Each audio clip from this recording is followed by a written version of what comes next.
Welcome into On Deck. I'm Tyler Redmond. I want to recap Game 1 of the Braves versus the Cardinals.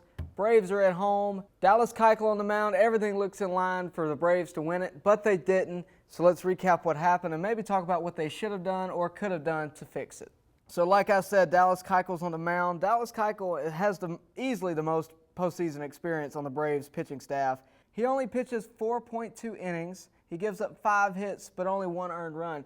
And I was actually in the stands for this one watching the game, and it kind of threw me for a loop when they took Dallas Keuchel out of the game because he had given up some hits that got through the infield, but there was no hard hit ball that was like a warning track, scare or anything like that. So it really threw me off when they took him out, especially with his postseason experience. I didn't understand it. I still have some thoughts about it, and I was really unsure at the time why they did it. Now, obviously, Brian Snitker knows more about his team than I do, so I'm never going to question a coach's thoughts on what he should do with his team. But the Braves did get thrown some obstacles other than that later in the game. The Braves, like any other team, had a plan going into this game, and Chris Martin was easily part of that plan. He goes down with an oblique injury, and the Braves kind of have to find a fix quick to combat that. So to tell you kind of what happened after Dallas Keuchel left the mound, Darren O'Day came in to finish the 5th inning. He got a quick out to end it. Shane Green comes in for the 6th for a scoreless inning. Max Fried comes in for a dominant 7th inning with 2 strikeouts. Luke Jackson, though, comes in for a little bit in the 8th, and you could argue that he never should have been there.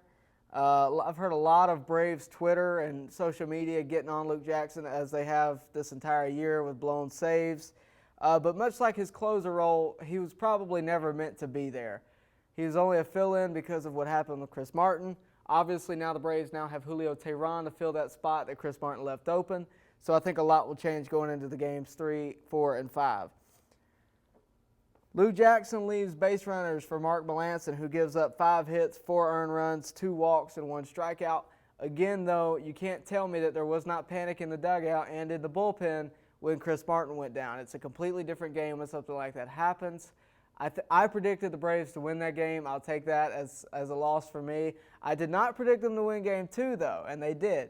So when you look at the numbers and what should have happened on paper, sometimes that doesn't align with what happens in a real game. Sean Newcomb closed the night out for the Braves. He finished off the 9th inning, but the Braves could not come back as much as they tried to. After that 4-run 9th inning that the Cardinals had, it's easy for a team to just say, well, forget tonight, let's come back tomorrow night and try to win tomorrow night and then maybe win the series after that. But they didn't do that. Freddie and Acuna both hit homers. Acuna hit a 2-run bomb, and Freddie followed up with a 1-run shot to make the score 7-6. Nick Markakis, unfortunately, goes down looking to end the night. But just the fact that the Braves continue to try says a lot about who they are, what they're trying to be going on to the rest of the series. I mentioned Ronald Acuna. Let's go ahead and get into it because I know that's what you want to hear me say. A lot of talk about his hustling and his effort in the past few games. I've talked about it kind of before during the regular season. It's a common thing I hear about him. A lot of people look at that as cocky, and the postseason is definitely not the time not to hustle. Don't get me wrong. But at the same time, he's a kid, and that needs to be an internal battle, not a public shaming of Ronald Acuna. Right after he gets in trouble for that, he hits a 2-run shot that, had the Braves won, we would have never heard anything else about him, quote-unquote, not hustling. So it's hard for me to just completely get on that bandwagon. I agree he should have been on second base. But at the same time, I'm not going to be mad at Ronald Acuna because I want him to do well throughout the rest of the series and into the rest of the postseason. That's my thoughts on the Atlanta Braves Game 1. Stay tuned. I'm going to post Game 2 later today. But, yeah, I know that was a momentum killer in Game 1. A lot of people predicted them to win Game 1, maybe win Game 2. That was my prediction.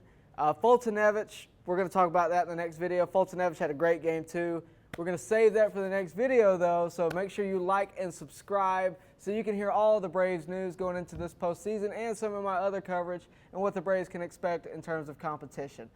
Like and subscribe and share this video. That is the most important thing you can do. Show a friend, show the rest of Braves country what's going on here at On Deck. We'll see you next time.